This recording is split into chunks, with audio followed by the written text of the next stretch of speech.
Assalamualaikum warahmatullahi wabarakatuh. Selamat pagi, siang, sore, dan malam dimanapun kalian berada. Sebelumnya perkenalkan, nama saya Apriliani Kartika Putri, nomor induk mahasiswa 060612025019. Program Studi Pendidikan Jasmani dan Kesehatan, Fakultas Keguruan dan Ilmu Pendidikan, kelas Indralaya. Untuk memenuhi tugas ujian akhir semester saya pada mata kuliah kinesiologi, di sini saya akan menganalisis gerak pada cabang olahraga bela diri, yaitu bela diri karate. Untuk lebih jelasnya, selamat menyaksikan. Sebelum kita memasuki materi tentang menganalisis gerakan olahraga karate itu sendiri, alangkah lebih baiknya jika kita terlebih dahulu mengetahui apa itu yang dimaksud dengan kinesiologi. Nah, kinesiologi itu berasal dari dua kata, yaitu kata kinesis dan kata logos. Kinesis itu adalah gerak dan logos adalah ilmu. Jadi kinesiologi adalah ilmu yang mempelajari gerakan manusia yang efektif, efisien, dan aman. Didekati analisis otot, rangka, dan hukum mekanika. Jadi itulah pengertian mengenai kinesiologi. Nah, analisis gerak ini adalah bagian dari materi kinesiologi itu sendiri.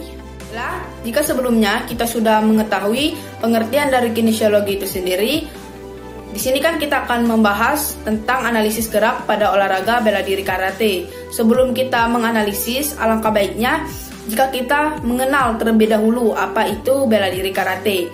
Jadi harus perlu diketahui bahwasannya karate itu adalah bela diri yang berasal dari negara Jepang yang memanfaatkan tendangan, pukulan, serangan, serta pertahanan murni menggunakan tangan dan kaki tanpa bantuan alat. Nah, karate itu sendiri berasal dari kata Jepang yang artinya tangan kosong. Jadi dapat disimpulkan bahwasannya bela diri karate ini adalah murni tanpa bantuan alat satupun. Nah, itulah pengertian dari bela diri karate itu sendiri. Selanjutnya di sini setelah kita mengetahui pengertian dari bela diri karate itu sendiri, terus tadi bela diri karate ini berasal dari negara apa? Nah, selanjutnya di sini ada gerakan-gerakan dasar pada bela diri karate. Ada 3 gerakan dasar yang perlu kalian ketahui mengenai bela diri karate ini. Yang pertama yaitu ada yang namanya gerakan Kihon. Nah, pada gerakan Kihon ini merupakan gerakan dasar seperti pukulan, tendangan, tangkisan, dan lain sebagainya. Nah, yang kedua itu ada teknik kata.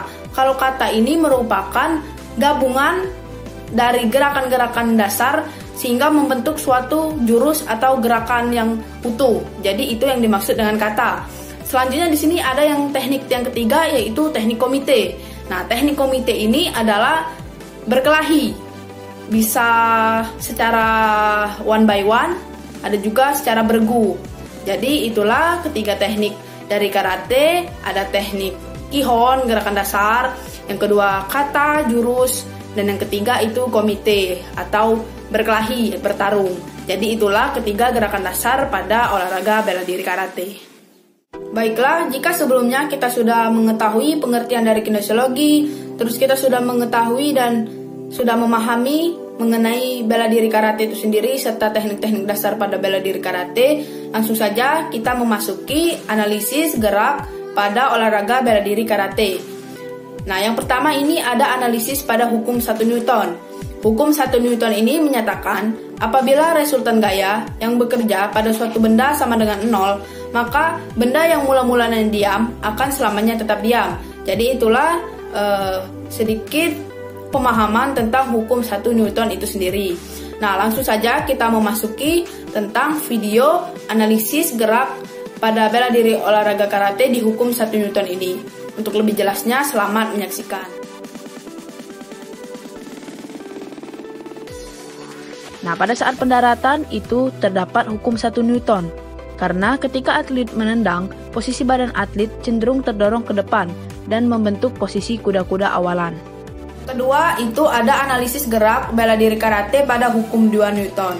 Hukum 2 Newton menyatakan percepatan sebuah benda akan berbanding lurus dengan gaya total yang bekerja padanya dan akan berbanding terbalik dengan masanya. Jadi itulah pernyataan mengenai hukum 2 Newton.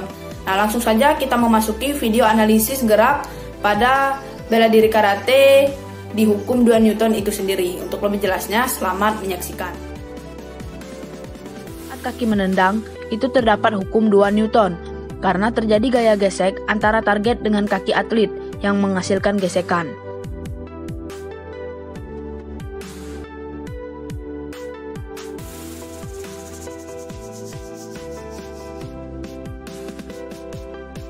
Setelah analisis gerak pada bela diri karate yang terakhir mengenai hukum Newton, yaitu pada hukum 3 Newton.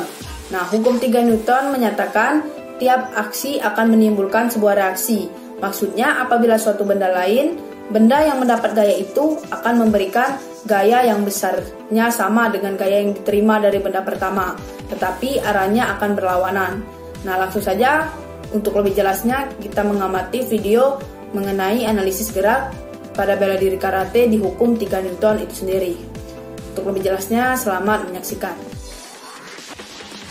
Kita lihat pada saat ingin menendang, itu terdapat hukum Newton 3, karena adanya gaya dorong antara kaki dengan matras atau lantai yang menghasilkan gaya dorong yang sama besar ke atas, sehingga reaksi yang menghasilkan aksi.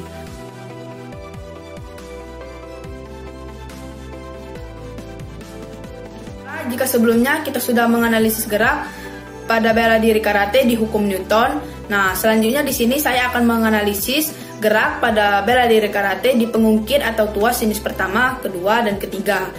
Nah, langsung saja kita memasuki pengungkit jenis pertama, yaitu menyatakan bahwa titik tumpu berada di antara titik beban dan titik kuasa. Nah, untuk lebih jelasnya, analisis gerak pada bela diri karate di mana titik tumpu, titik kuasa, dan titik bebannya, langsung saja simak video mengenai analisis gerak bela diri karate pada pengungkit jenis pertama. Untuk lebih jelasnya, selamat menyaksikan. Pada pengungkit atau tuas jenis pertama, di sini saya mengambil gerakan karate dari teknik pukulan, yang biasa dikenal dengan pukulan Gyakusuki atau pukulan menuju ulu hati.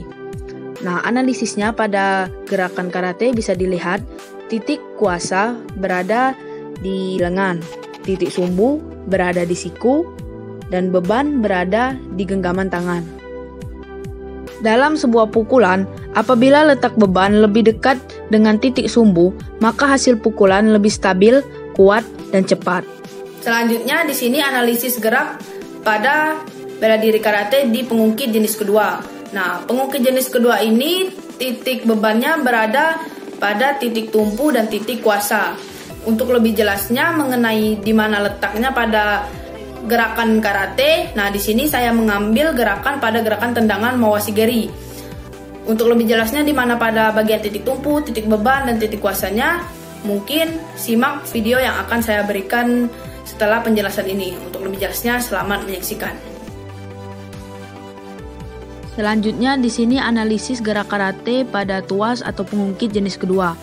Sama halnya dengan analisis pada hukum Newton, di tuas atau pengungkit jenis kedua ini menggunakan teknik tendangan mawashi-geri atau tendangan samping. Pada tendangan mawashi-geri ini, titik kuasa berada di kaki, titik beban di punggung kaki, dan titik sumbu berada di tungkai kaki. Jika perkenaan tendangan lebih mendekat ke ujung jari, maka perkenaan tendangan lebih besar daripada perkenaan lebih dekat di pangkal paha.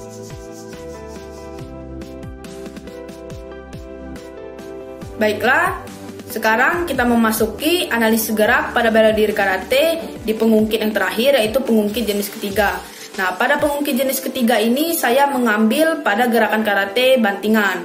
Nah, pada teknik bantingan ini titik kuasa berada di antara titik tumpu dan titik beban. Untuk lebih jelasnya di mana titik tumpu, di mana titik kuasa, dan di mana titik beban, simak video yang akan saya berikan berikut ini. Untuk lebih jelasnya, selamat menyaksikan. Pada gerakan analisis tuas atau pengungkit jenis ketiga, di sini saya menggunakan teknik karate, yaitu teknik bantingan, dan saya kombinasikan dengan teknik pukulan. Nah, pada tuas atau pengungkit jenis ketiga ini, beban berada pada tangan yang memukul. Titik sumbu berada di kaki saat ingin membanting, dan titik kuasa berada pada tangan yang memegang atau yang menangkis target. Jika sumbu putar atau kaki lawan yang berfungsi sebagai keseimbangan ini dihancurkan, maka beban jauh lebih ringan dan mudah untuk dijatuhkan. Baiklah, mungkin materi saya mengenai analisis gerak pada olahraga bela diri karate cukup sampai di sini. Jika ada salah-salah kata, saya mohon maaf. Kepada Allah saya mohon ampun. Terima kasih kepada penonton yang telah menyimak video saya dari awal sampai akhir. Saya mohon maaf apabila ada kekurangan. Saya akhiri. Wabillahi taufiq wal hidayah. Wassalamualaikum warahmatullahi wabarakatuh. Salam olahraga.